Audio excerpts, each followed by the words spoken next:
Bonjour tout le monde. Donc on se retrouve pour une nouvelle vidéo où il est question de corriger le dernier TD que je vous ai envoyé sur la pollution harmonique. Ce TD bien sûr a été accompagné d'un corrigé. Alors sauf que j'ai essayé de le corriger d'une façon un peu particulière dans la mesure où, disons un peu originale, dans la mesure où je vais faire des simulations pour vous montrer justement comment ça se passe, ces courants déformés, ces représentations fréquentielles, etc. C'est-à-dire pour démystifier toutes ces choses-là. Alors, parce que je suppose que le calcul mathématique ne doit pas vous poser de problème. Hein, vous avez su, je suppose, faire les calculs nécessaires, calculer les valeurs efficaces, calculer le taux de TDH, etc., Z oméga L, etc. Donc ça, il n'y a pas de problème. Alors, récapitulons. Donc j'ai ici une charge non linéaire ou déformante. Les deux termes sont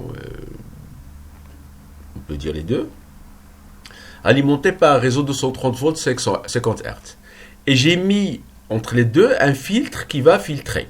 Son rôle, c'est de filtrer un certain nombre de fréquences. On verra quelle fréquence il va éliminer. Alors, il y a les calculs à faire au niveau de Z, oméga, etc. Donc, je suppose qu'il n'y a pas de problème. Après, bien sûr, on a pris ici les différents harmoniques et on va voir quel est l'effet ou l'impact sur chacun de ces harmoniques. Alors, au passage, donc l'harmonique, ce sont les harmoniques IHN. Au passage, les harmoniques paires sont tous nuls, donc 2, 4, 6, ça veut dire 100 Hz, 200, 300 Hz. Les harmoniques impaires, donc j'ai ici 150 Hz, 250 Hz et 350 Hz. Très bien. Alors pour expliquer les résultats que je vous ai envoyés, j'ai choisi de simuler ces choses-là à l'aide d'un logiciel, donc LTSpice. Alors c'est un logiciel qui s'approche beaucoup de PSpice, que je fais tourner sur Linux, hein, parce que je suis toujours sur Ubuntu, mais je peux faire tourner l'application Windows même si je suis sur Ubuntu. Ça peut vous donner une idée si jamais vous voulez travailler sur un système d'exploitation libre, mais vous avez toujours besoin de quelque chose, d'une application Windows. Donc, alors bon, c'est une solution de la faire tourner même si vous êtes sous Linux. Très bien. Donc je vois ici, qu'est-ce que j'ai? J'ai la tension, le réseau de 130 volts 50 Hz, le filtre, et j'ai les trois sources de courant qui représentent les trois harmoniques. 150 Hz, l'amplitude 5 ampères, 250 Hz, l'amplitude 2,8, 350 Hz, l'amplitude 1,5. Le tout en parallèle avec une résistance R. Très bien. Alors j'ai lancé la simulation de tout ça pour éviter le retard. Donc rapidement, je vais vous montrer comment ça se passe. Voici les trois courants que j'obtiens. Donc le bleu étant le I1, donc 150 Hz, le vert I2 250 Hz et le rouge I3 350 Hz. Alors, si je reprends, le bleu c'est I1, ou plutôt le bleu c'est I1, c'est 150 Hz. Alors 150 Hz, ça fait donc 3 fois F. Autrement dit, une période de 20 millisecondes sur 3. Alors 20 millisecondes sur 3, ça fait 6,7. Donc je fais ici, je regarde, voilà une période. Exactement, donc ici j'ai 6,7. Voilà, très bien, c'est une période. Ou bien, 3 périodes, c'est à peu près un peu plus que... donc première période, deuxième période et troisième période, ça fait plus que 21 millisecondes. Plus que 20 millisecondes, ça fait 21 millisecondes. Très bien. Donc ça, c'est I1. I2, alors, qui a pour amplitude 5 ampères, donc c'est ce qui est indiqué au tableau. I2 en vert, donc en vert, qui a une amplitude de 2,8, donc c'est le courant, l'harmonique 3, plutôt l'harmonique 5, pardon, l'harmonique 5.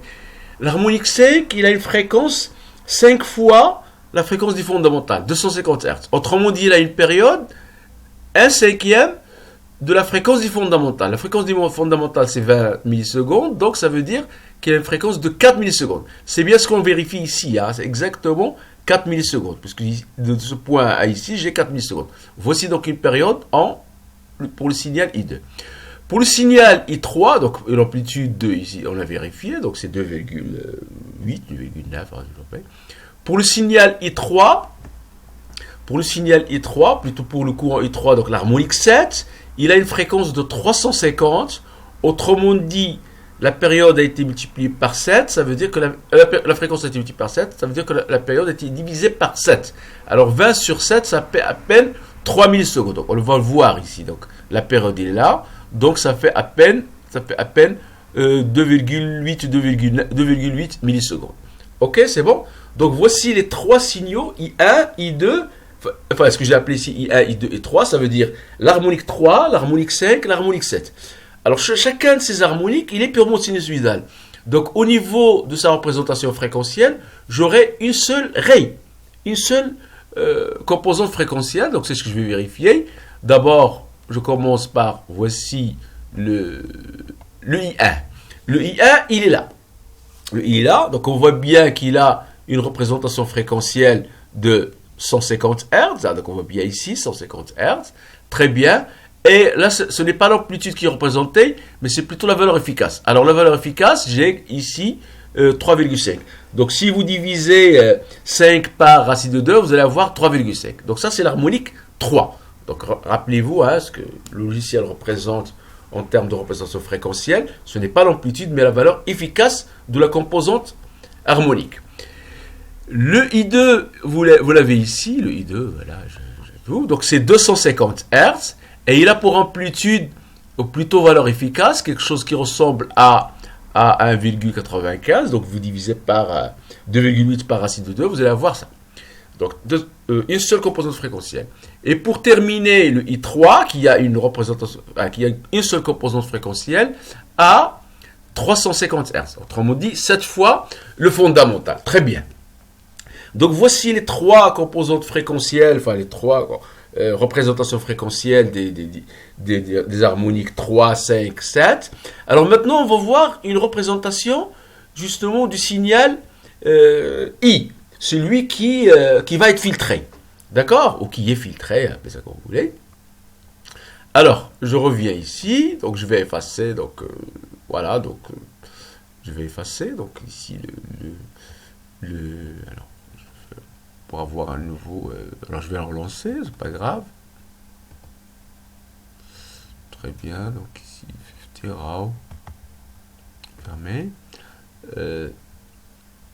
Ok, donc je vais relancer la simulation et je vais représenter le signal I de T. Donc à trace, ok, c'est bon. I de T, IT, c'est I de V1, ok, voilà, c'est bon. Alors on voit bien, donc c'est le signal I de T est complètement déformé. Donc il n'a rien de sinusoïdal, sauf qu'il est périodique. Donc il commence là, donc il a une période de 20 millisecondes qui commence là et qui se termine là. Voilà. Et voici donc la deuxième période, et ainsi de suite, d'accord? Donc c'est un signal qui est complètement déformé, qui n'a rien de sinusoïdal, et qui est tout simplement la somme ou la superposition de plusieurs composantes. Le fondamental, plus les différents harmoniques qu'on a ici, l'harmonique 3, l'harmonique 5, l'harmonique 7. Et on va voir maintenant, qu'en est-il de sa FFT, c'est-à-dire sa représentation fréquentielle. Très bien, FFT, bien, pas de problème, ça marche. Ok, ne vous affolez pas, c'est juste une question de changer les échelles. Voilà, c'est bon, linéaire, ok, déjà, c'est déjà mieux. Ici, voilà, très bien. Alors, logarithme, je reste en lumière, 1K. Je mets par pas de 50 Hz. Je modifie encore parce qu'il y a une petite modification à faire.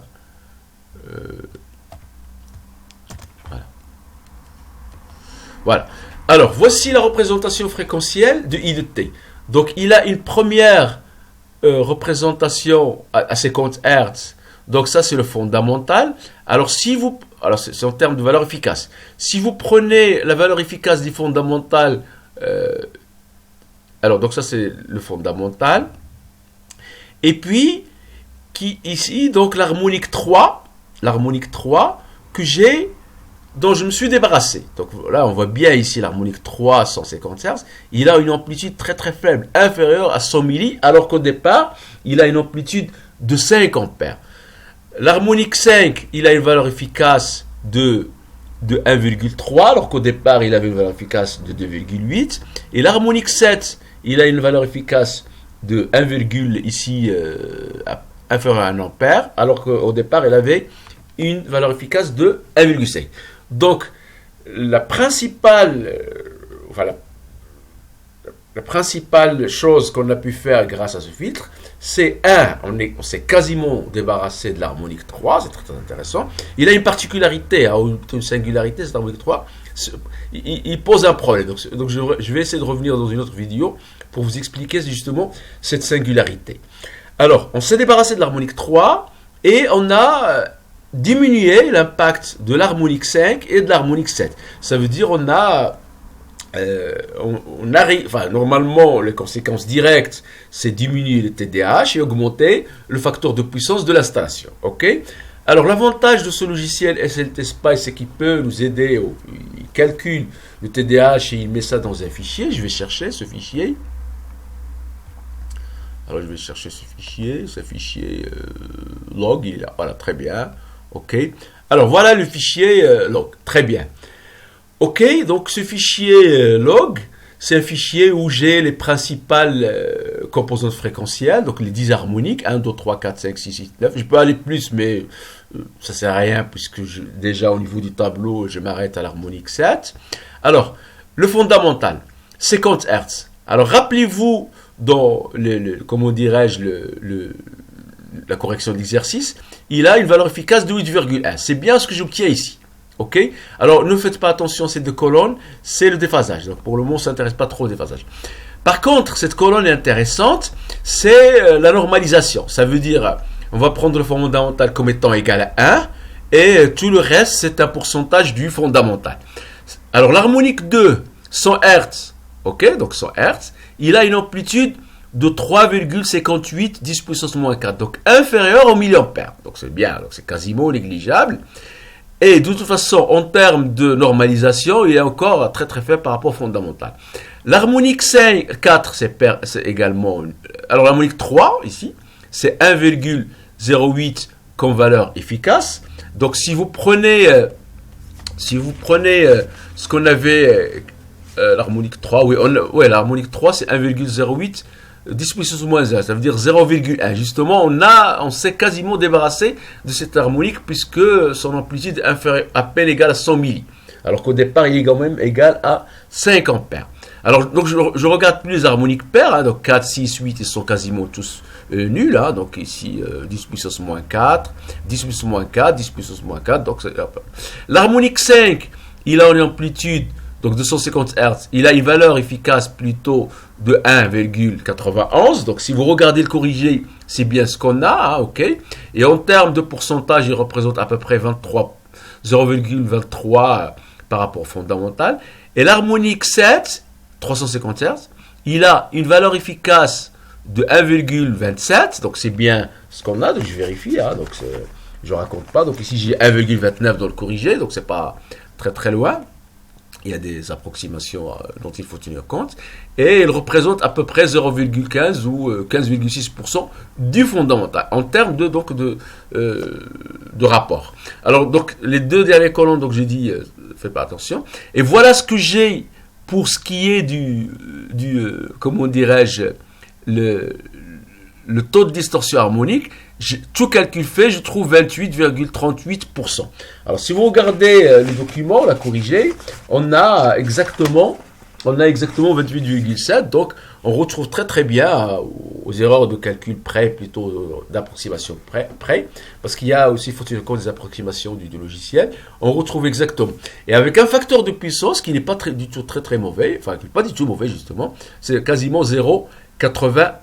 Ça, c'est le facteur de puissance de l'installation. Alors, je ne l'ai pas fait ici, mais je vous conseille, donc on peut le faire. Donc, vous retrouvez la formule, donc PF est égal à 1 sur racine de 1 plus TDH au carré, pour retrouver justement le facteur de puissance à partir de cette formule. Donc, voilà pour ce qui est de ce TD. Donc, alors, je répète juste que j'ai utilisé le logiciel LT Spice, donc, pour ceux qui veulent se lancer là-dessus. Donc, alors, il n'est pas du tout difficile à installer, ça prend quelques secondes. Euh, Si vous voulez rester dans le PSpice, vous pouvez le faire. Si vous voulez utiliser notre logiciel, il faut le faire. Mais il faut essayer de réaliser des choses comme ça, par exemple, pour voir un petit peu et pour démystifier toutes ces choses-là. Donc, en attendant, portez-vous bien et à très bientôt. Au revoir.